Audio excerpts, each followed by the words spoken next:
عامر خان سے میری ملاقات ہوئی، میں نے اس کو کوئی دین کی بات نہیں کی، صرف محبت تھی۔ اب تک اس کے میسج آتے کہ میں زندگی میں کسی سے متاثر نہیں ہوا، تم پہلے آدمی ہو جس سے میں متاثر ہوں، میں نے کوئی جادو کیا، صرف محبت۔ لوگوں کو محبت دو، قریب ہوں گے۔ میں جب گیا بڑی مشکل سے، اللہ نے، ملاقات کا کوئی راستہ ہی نہیں تھا، وہ مجھے نہیں جانتا تھا، میں اسے نہیں جانتا تھا، تو کوئی موقع نہیں مل رہا تھا ملاقات کا، تو اللہ نے شاہد آفریدی کو بھیج دیا۔ شاہد آفریدی اس کی دوستی تھی، ہمارا جو کرکٹر ہے۔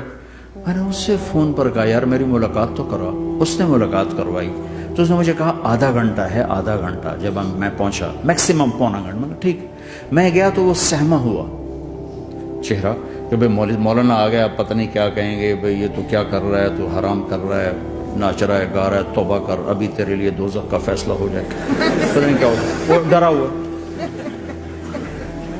سہما ہوا تھا۔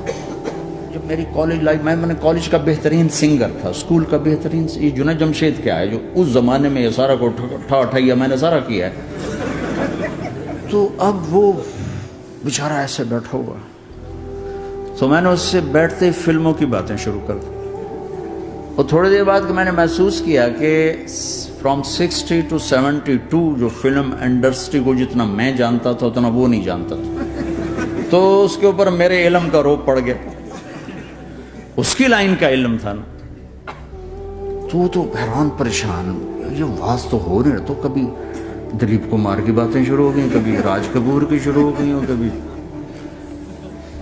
محبوب صاحب شروع ہو گئے، کبھی مدن موہن شروع ہو گئے، وہ آدھا گھنٹہ تو یوں ہی گزر گیا۔ تو آدھے گھنٹے کے بعد میں نے کہا جی ہمارا تو ٹائم اوور کا نہیں، اٹھیں چلے ادھر چل کے بیٹھتے ہیں، میں کھانے کی ٹیبل پر ہم وہاں جا کے بیٹھ گئے، پھر وہیں باتیں شروع ہو گئی۔ جب اس کا سارا خوف دور ہو گیا اور ریلیکس ہو گیا، کچھ میں پونے گھنٹے سے 50 منٹ گزر گئے تھے، تو پھر میں نے کہا عامر بھائی آپ حج پہ آئے ہیں، اگر آپ اجازت دیں تو آپ کو اپنے نبی کا حج سنو۔ کہنے ہاں جی ضرور سنائی۔ پھر میں 1.25 گھنٹہ بولتا رہا، اور وہ ایسے کر کے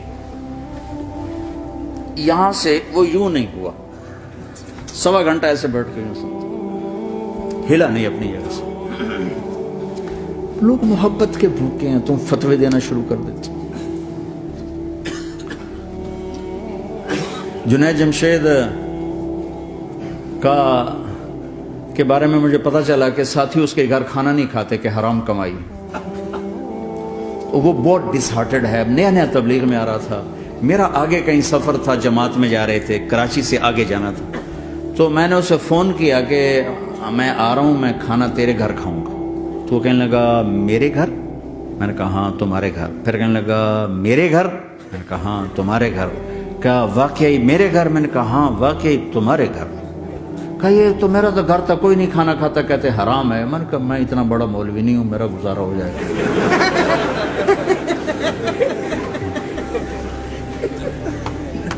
کچھ عرصے بعد وہ 4 مہینے کے لیے جماعت میں چل رہا تھا۔ لوگوں کو محبت